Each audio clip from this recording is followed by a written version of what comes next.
Echinacea helps enhance physical immunity. Inquiry helps enhance emotional immunity. When I say inquiry, what I mean is doing the work of Byron Katie, questioning the thoughts, inquiring into the stressful thoughts that are coming up for you. Emotional immunity. In our modern world, we humans spend a lot of time, energy, and money trying to immunize ourselves from things that can do harm to our bodies. Granted, prevention is far better than treatment after a health problem has begun, but our focus on the physical side of life is unfortunately one-sided. If we spend as much time, energy, and money working on immunizing ourselves from the causes of emotional problems as we do for physical problems, we would be happier, more creative, and more loving. Emotions are not seen. It's understandable that we don't focus on emotions for several reasons. First of all, they lie out of view. Only the person with the emotion can experience it directly. Everyone else can only infer that it exists.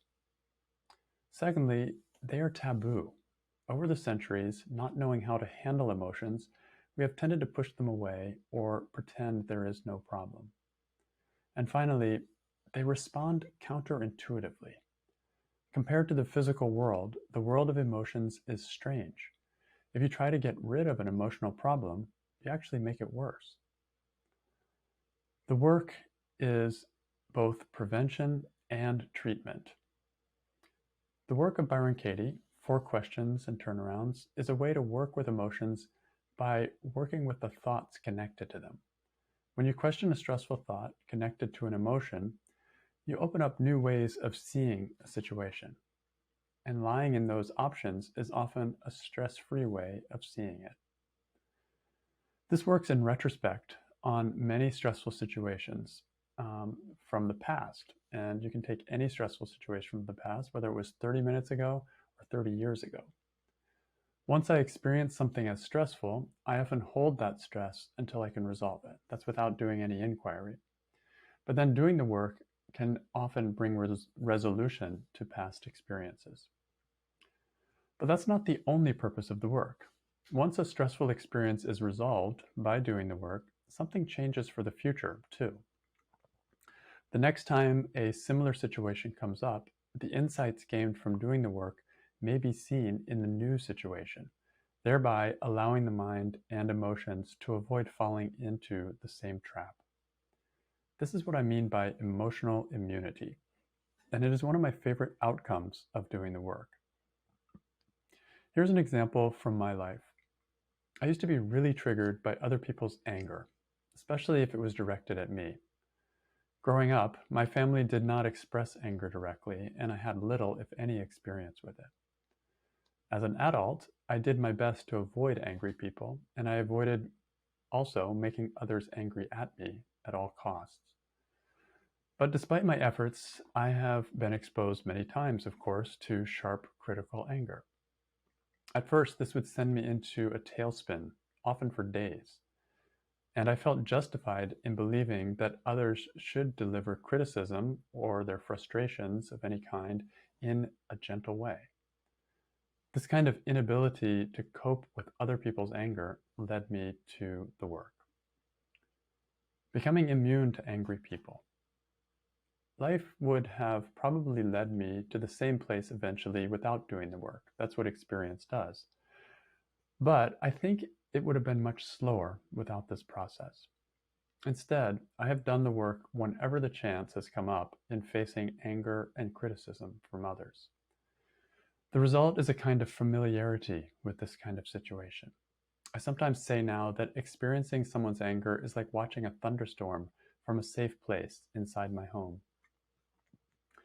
Anger becomes more about the other person than about me, and their criticism becomes a helpful outside opinion. But it's up to me to decide whether I will use that opinion or not. Anger hurt me mainly because I believed I was automatically wrong when someone expressed it towards me. Now I see that differently. There is more space to look and see. Each exposure to anger is a test. Either it triggers me or it doesn't. If it triggers me, I know that I'm still not immune to it, and I do another round of the work to find my way. But if it doesn't trigger me, which happens a lot now, I can enjoy the freedom of this newfound immunity. But what if I get triggered and the situation gets resolved? If you think the work is only about treatment, you will probably think that there's no need to do the work on a situation that has been resolved. For example, someone got angry at you, but then apologized and made up sincerely. If this happens, the stress will probably go away. And without stress, is there a need to do the work? From the treatment point of view, no. But from the prevention point of view, absolutely.